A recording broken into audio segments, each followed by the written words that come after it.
So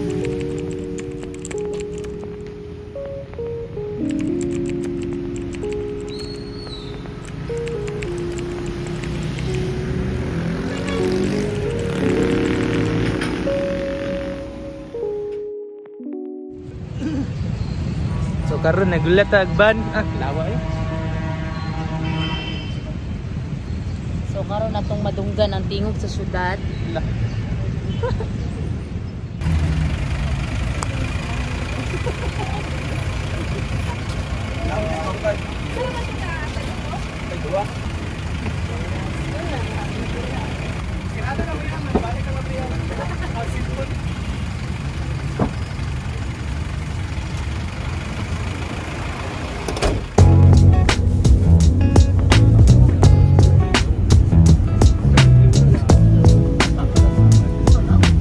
What's up guys? So karon guys padulong na may Mount Kiamo guys. Dili lagi ko makatawa. Naman. Hello guys. Hi guys, ako mayam di ay. Si Marky. Ah. Guys, masawa guys. Yaw kasi nakugulo ni batok na. Kilig-kilig Bago na nakugulo guys. Mag-propose na si Kenneth sa Kiamo do. Ala. Ayaw dear. Ayaw dear. Check oras partner, time check the partner. Time check is brought to you by 9:46. 9:46 AM na po guys. Gikan mi og Sandawa Jollibee mga alas 8. So karon abot namin diri sa checkpoint. Sa ning nga lugar? Sa quarantine. Quarantine Quarantine. sa Kitaw-Taw. So ilaw na kami. Kita taw. Guys, lupa lagi na ng one card. Lupa lagi na ng one card. Selfie card. Wala ka rin. Yawa, naglutaw. Gago, di ko makita na eh. Nayarang-arang kami. Ako ay. Guys, patulong kami guys. Di kami pauli. Ano, nag-comment net? Nag-helmet lagi na. Ay guys, wala na nag-helmet at ka na inborn. 1-0. Kilasan.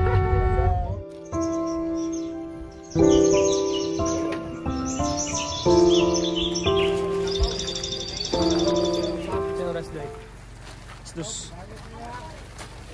Alas 8 minigikan. Tapos nabot may dire. Alas 2. So may get 6 hours. Reporter sila Bek.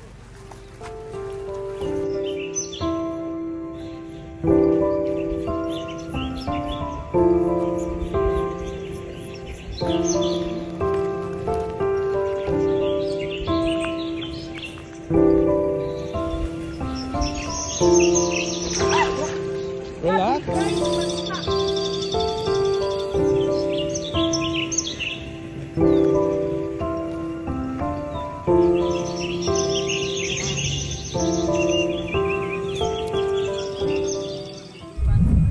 Hi!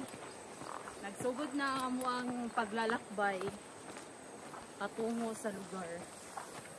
Sa lugar ng mga malalakas.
Pagdating namin sa campsite, agad kaming nagtayo ng mga tent at inayos ang mga gamit na kakailanganin namin mamayang madaling araw.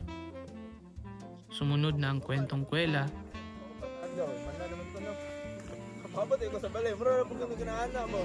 Alain na sa kong pamino, magita na ako kuminti.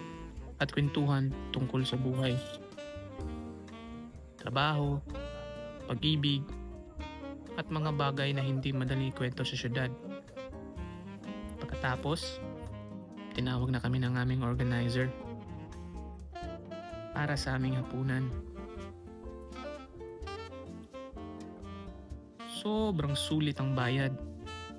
Iba't ibang putahe ang kanilang sinerve. Busog na ang tiyan, busog pa ang puso.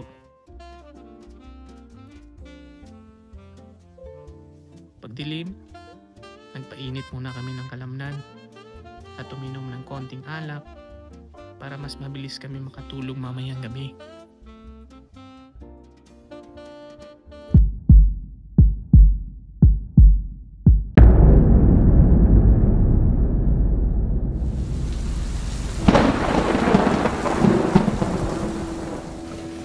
Hawan yung ulan, guys.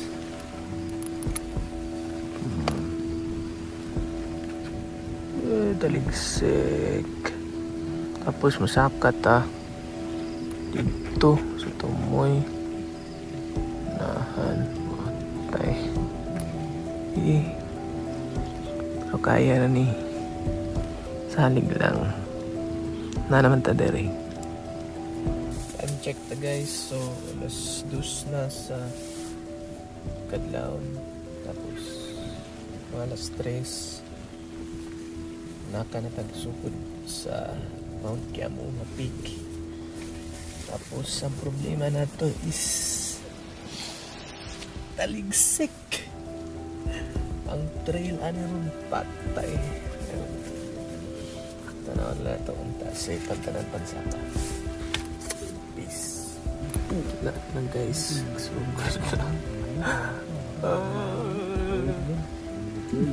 Nabasa anong gamit. Ay! Nag-moist bitaw. Nag-moist din nakabasa ni. Wala man nag-moist. Baha. Wala kabutangan ha. Baha na sa short. Amo na libang guys. Libang dito. Ay, nangalot ako na skilid no. Pila bayar dito, Gis? 20. Libang. Hindi makamamutlo. Hindi naman. Tignan ang hugas or kapon. Nalagi ito apil utot. Ay, sorry, na-ispat to. Ay, ito yun. Uy, wag ganyan, Mark. Wag ganyan, Mark. Wag ganyan. Shout out. Nag-video ka, Mark? Hello po. Ay po. Nandito na naman kami sa Mount Everest. Comfort. Dalawa na pang oxygen namin na titira. At alam ko, ako ang masasummit ngayon. Sana? Lo.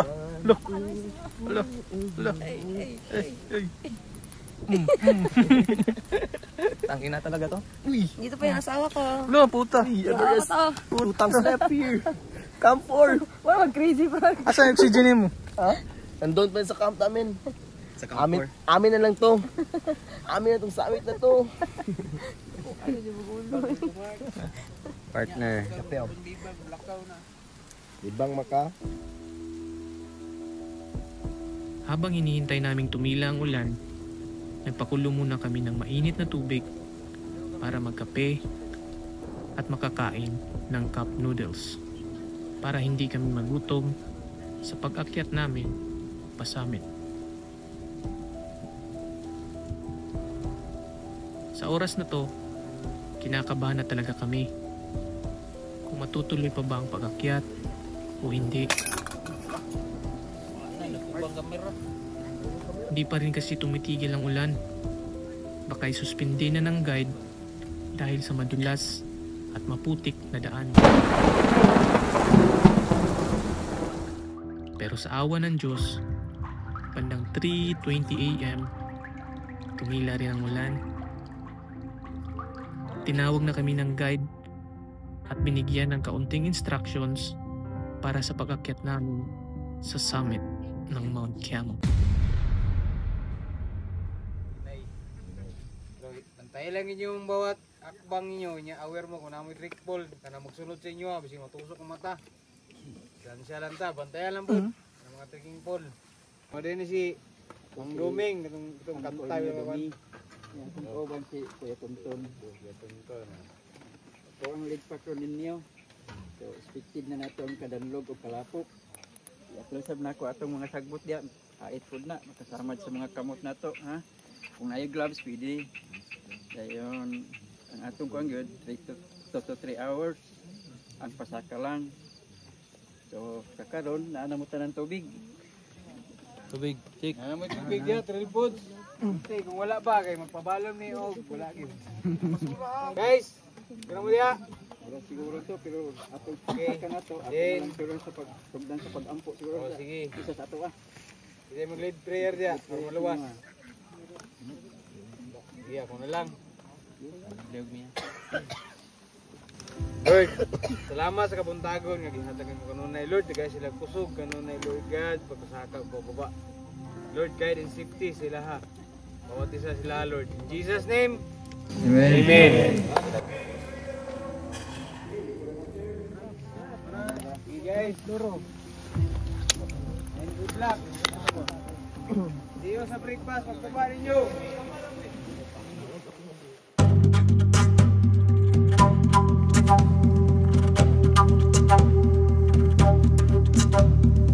Bandang alas 13:30 ng madaling araw, nagsimula na kaming umakyat pa Mount Kiamo.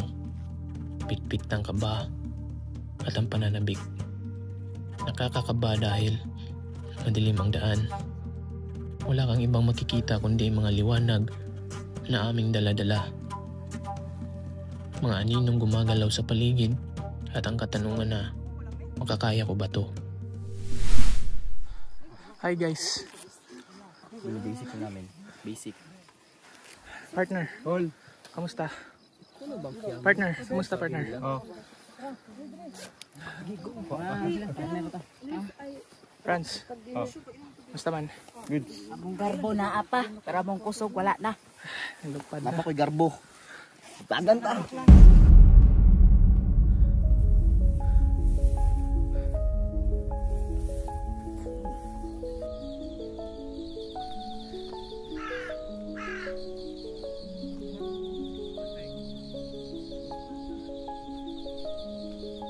Mahigit isang oras na kaming umaakyat. Naramdam ko na ang pagod, ang bigat ng katawan, at ang init ng bawat hinga sa malamig na hangin. Makapal ang amog, malamig ang simoy ng hangin, tahimik ang paligid, pero sa loob ko, maingay na ang pagdududa. Puro puno, damo, ugat, at mga bato. Pero may mga mumunting ginturin, mga nakamamanghang pitcher plant na parang galing sa ibang mundo.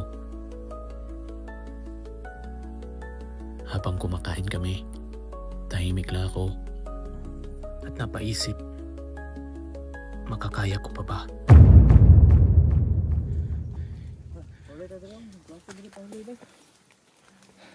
Yung si break sa.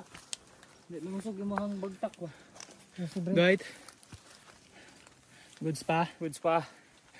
Paul? Goods pa, Paul? Goods pa, sigariluan ginato no. Bro. Nice. Hina, let's go. Let's go. Yes. Asa naman tanong? Ilan ta ka oras ga-hike? Sa oras eh. Napa na tubig? Sa oras na? Sa oras na, Dwight? Grabe guys, puro assault. Puro assault.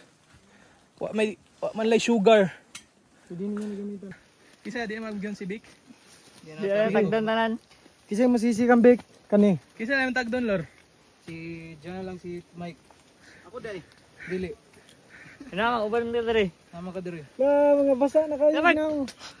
Dito sa may Kiamo. Ako yung luro. May tayo doon sa cell. Ang takto nun, si Carl dito yung mga tropa doon, natin yung mga iyab tanan. Dili to tropa kayo. Naman, Sierra. Iyaman mo. Coach pa ikaw. Kaya ganda dali mo ha. Wala ka palingot Vic. Naigingon si Loro, Vic. Naigay yung loro ganina, Vic. Di na daw kanya. Di na daw doon. Makabayad naman. Ano pa? Saan sila bayad ka? Kira? Kina? Gaan wag sandal. Limtan kayo. Ay, salamat. Kuha naman mo. Survive ang ispat.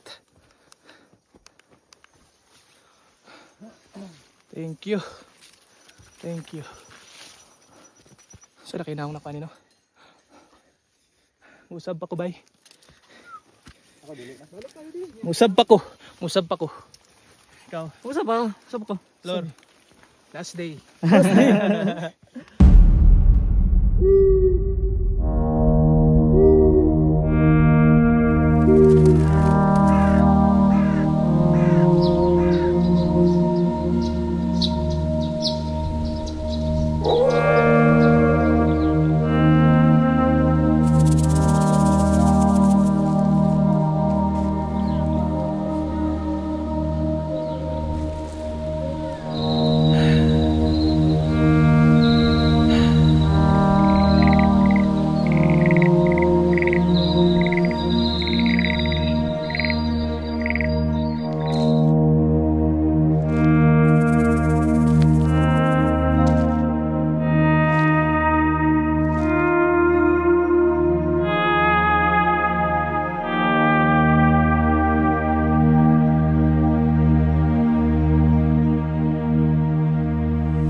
So guys, hapit na ta sa peak. Grabe. Puro siya assault. May patawad ning Mount Kiamo. And then before ta mo adto sa peak, ato sang i-shout out ato mga sponsors. Una, The North Face.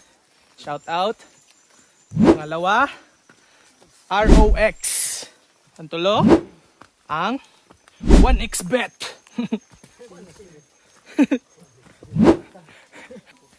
And syempre, ang Cafe Outdoors.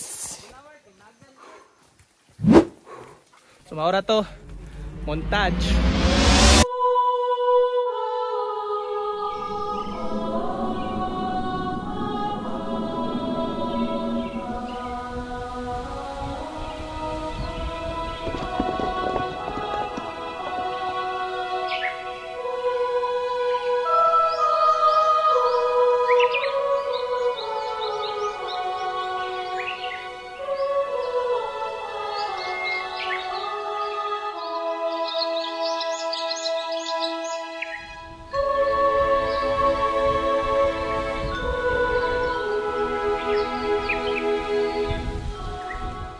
Sa wakas, narating din namin ang tuktok. Tahimik, malawak, parang buong mundo huminga ng sabay sakit. Hindi ko alam kung anong mararamdaman. Masaya ba? Naiiyak? Parang panaginip. Pero isa lang ang sigurado. May gumaan. Di man nawala ang bigat sa puso. Pero parang natuto akong bitawan kahit saglit. Dito ko na-realize, hindi lang pala tanawin ang hinahanap ko, kundi yung tahimik na sagot sa mga tanong na matagal ko nang kinikimkim. Totoo nga, nature heals. Hindi agad-agad, hindi sa isang iglap, pero sa prosesong tahimik, dahan-dahan, at totoo. At hindi namin inaasahan. Sa pagbaba namin, doon lang namin nakita ang tanawin. Yung madilim na dinaanan namin kanina, may nakatago palang ganda sa likod ng dilim. Akala namin puro putik, panganib, at pagod lang. Pero sa liwanag, bumungad ang isang tanawin na hindi namin inakalang nandoon pala. Parang paalala na kahit sa madilim na yugto ng buhay, may kagandahan palang naghihintay kapag natutunan mong magpatuloy.